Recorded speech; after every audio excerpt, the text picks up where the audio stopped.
अस्सलाम वालेकुम दोस्तों, आज 9 फरवरी का दिन है और इस वक्त जब हम ये वीडियो रिकॉर्ड कर रहे हैं तो घड़ी में दोपहर 2 बज रहे हैं। भारतीय समय के मुताबिक ईरान और पूरे मिडल ईस्ट से इस वक्त 8 बड़ी अहम और असरदार खबरें सामने आई है। आज खास तौर पर इस खबर में बात होगी, रूस ने ईरान को अरबों डॉलर ट्रांसफर किए, अमेरिका की चाल को नाकाम कर दिया है। वहीं ईरानी एयरफोर्स ने इमाम के उसूलों से वफादारी दोहराई है। वहीं कल ईरानी संसद की क्लोज डोर मीटिंग सामने आ रही है। वहीं ईरान की सख्त मिलिट्री चेतावनी है। वहीं मिडिल ईस्ट के आसमान में रहस्यमयी उड़ानें देखी गई है। वहीं न्यूक्लियर साइट्स पर जिंदा अमेरिकी हथियार मौजूद है। अब एक एक कर इन 8 खबरों को समझते हैं, क्यों ये मिडिल ईस्ट में इतनी अहम बनी हुई है। जहां आप ये पहली खबर देखिए, रूस ईरान की बड़ी डील, डॉलर की चाल पूरी तरीके से फेल करती है। दोस्तों, एक रिपोर्ट्स के मुताबिक रूस ने ईरान को अरबों डॉलर ट्रांसफर किए। यह पैसा ऐसे वक्त में आया है जब अमेरिका पर आरोप है कि उसने जानबूझकर ईरान में डॉलर की किल्लत पैदा की ताकि महंगाई बढ़े, नाराजगी फैले और एहतजाज भड़के। लेकिन रूस की इस मदद ने अमेरिकी प्लान को सीधा एक बड़ा झटका दे दिया है। मैसेज बिल्कुल साफ है, ईरान अब अकेला नहीं है और आर्थिक दबाव की राजनीति अब उतनी असरदार नहीं रही ईरान के अंदर जो अमेरिका करना चाहता था। वहीं आप ये दूसरी खबर देखिए, ईरानी एयरफोर्स का नया अहद सामने आया है। दोस्तों, ईरानी एयरफोर्स के कमांडर्स ने मरहूम इमाम के उसूलों से फिर से वफादारी का ऐलान किया है। उन्होंने साफ तौर पर कहा है कि आजादी, इस्तक़लाल और मुकाबले की राह आज भी ईरानी फौज की रहबरी कर रही है।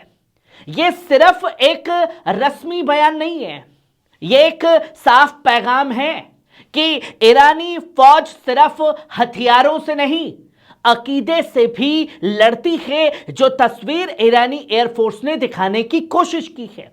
वहीं आप ये तीसरी खबर देखिए, कल संसद में क्लोज डोर मीटिंग है ईरान की। दोस्तों, ईरान की संसद में एक अहम क्लोज डोर सेशन होने जा रहा है। इस मीटिंग में खासतौर पर फॉरेन मिनिस्टर अब्बास अरकाची की मौजूदगी मुमकिन है। क्या रणनीति आगे की बनेगी, क्या जंग में इस्तेमाल होगा, क्या मेज पर बातें होंगी। सूत्रों के मुताबिक मीटिंग में डिप्लोमेटिक रास्तों, मिलिट्री हालात और आने वाले फैसलों पर गहरी चर्चा होगी। यानी यह मीटिंग सिर्फ एक बातचीत नहीं है दोस्तों, स्ट्रेटजी तय करने का एक बड़ा मंच बन चुका है, जो तस्वीर कल ईरानी संसद से सामने आएगी। वहीं आप ये चौथी खबर देखिए, ईरान की एक सख्त चेतावनी भी इसी बीच सामने आई। दोस्तों, ईरानी सशस्त्र बलों के चीफ ऑफ स्टाफ ने दो टूक लहजे में डोनाल्ड ट्रंप को कहा है कि अगर ईरान पर कोई भी मिलिट्री एक्शन हुआ तो उसके प्लानर्स और सपोर्टर्स को ऐसी कीमत चुकानी पड़ेगी जिसकी भरपाई मुमकिन नहीं होगी। साफ तौर पर उन खाड़ी देशों को भी इशारा जो अमेरिका का साथ दे रहे हैं। यह कोई इमोशनल बयान नहीं है, यह डिटरेंस की भाषा है। मतलब ईरान जंग नहीं चाहता, लेकिन जंग से डरता भी नहीं है, और अगर कोई इस जंग में कूदे तो 2 घंटे, 2 दिन, 12 दिन की जंग सोच करके ना आए। वहीं आप ये पांचवी खबर देखिए, अराक्ची का 2 टूक पैगाम। दोस्तों, फॉरेन मिनिस्टर अब्बास अरकाची 12 दिनों की जंग का हवाला देते हुए साफ तौर पर कहा और एक बड़ी बात रखी। उन्होंने साफ लहजे में कहा, अगर उस जंग में ईरान डटकर मुकाबला ना करता तो इतिहास में हमेशा के लिए यह दाग लग जाता कि ईरान आसानी से सरेंडर कर देता है। उन्होंने ये खास तौर पर याद दिलाया कि जो लोग तीसरे दिन बिना शर्त सरेंडर की बात कर रहे थे, बड़ी 12वें दिन बिना शर्त सीज फायर का पैगाम भेजने लगे, जो खास तौर पर डोनाल्ड ट्रंप की तरफ इशारा किया। क्यों?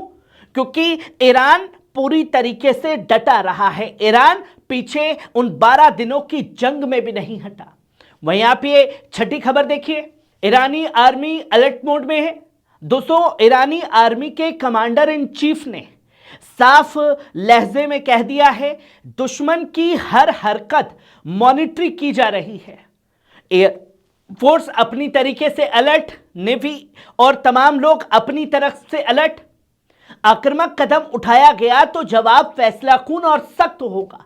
तीनों थल की सेना एक साथ यह बयान दे रही है। इसका मतलब है ईरान चौकन्ना है, तैयार है और किसी भी सूरत में कमजोर अमेरिका इजराइल के आगे पड़ने वाला नहीं है। वहीं आप ये 7वीं खबर अपनी स्क्रीन पर देखिए। मिडिल ईस्ट के आसमान में एक रहस्यमयी उड़ानें देखी गई है। दोस्तों, अब एक हैरान करने वाली खबर भी इस वक्त मिडिल ईस्ट से सामने आई। मिडिल ईस्ट के आसमान में कुछ अजीब उड़ानें वस्तुएं देखी गई हैं। खाड़ी इलाके के ऊपर एक ऑब्जेक्ट को अमेरिकी ड्रोन रडार ने ट्रैक किया है, लेकिन इंफ्रारेड सिस्टम पर कोई हिट सिग्नेचर नहीं मिला। यानी इंजन टेक्नोलॉजी समझ से एकदम बाहर है, जिसे पकड़ने में अमेरिका भी नाकाम है। उधर जॉर्डन और सीरिया बॉर्डर पर एक गोलाकार चीज अजीब तरीके से उड़ती दिखी है। सवाल एकदम साफ है, ये क्या है और किसकी टेक्नोलॉजी है जिसने अमेरिका को अंदर से हिला करके रख दिया है। वहीं आप 8वीं खबर देखिए। न्यूक्लियर साइट पर जिंदा अमेरिकी हथियार पकड़े गए हैं या बरामद हुए हैं।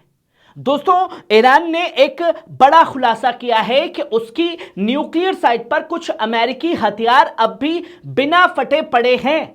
बताया यह भी जा रहा है कि अमेरिका ने टॉम हॉक मिसाइलें और बंकर बस्टर बम इस्तेमाल किए थे। ईरान का साफ तौर पर कहना है कि इन जिंदा हथियारों की रिवर्स इंजीनियरिंग मुमकिन है, यानी बंकर बस्टर बम का इस्तेमाल ईरान खुद कर सकता है। यानी दुश्मन की टेक्नोलॉजी को खोलकर समझना यह सिर्फ सुरक्षा का एक अहम मुद्दा नहीं है, यह पूरे मिलिट्री बैलेंस को बदलने वाली ईरान की तरफ से एक बात कह दी गई है। दोस्तों, ये 8 खबरें जो हैं वो आप लोगों के सामने थी और ये 8 खबरें किस तरफ एक बड़ा इशारा कर रही हैं, जिसकी तस्वीर बिल्कुल साफ है। ईरान न दबाव में है, ईरान न घबराहट में है, ईरान न ही अकेला है, वो बातचीत भी जानता है और जंग भी। वो अकीदे से भी लड़ता है और टेक्नोलॉजी का इस्तेमाल भी करता है। मिडिल ईस्ट में अब सिर्फ हथियार नहीं बोल रहे हैं, खासतौर पर अगर बोल रही है तो स्ट्रेटजी बोल रही है ईरान की, और फिलहाल ईरान की ये स्ट्रेटजी ईरान के फेवर में ही जाती दिख रही है, क्योंकि माइंड गेम ईरान बखूबी खेल रहा है। मैं हूं आपका दोस्त नदीम अकरम और आप देख रहे हैं पल पल न्यूज। मिडिल ईस्ट की असली तस्वीरें जो कहीं दिखाई नहीं जाती। खबर कैसी लगी कमेंट बॉक्स में आकर के अपनी राय जरूर दीजिएगा। शुक्रिया।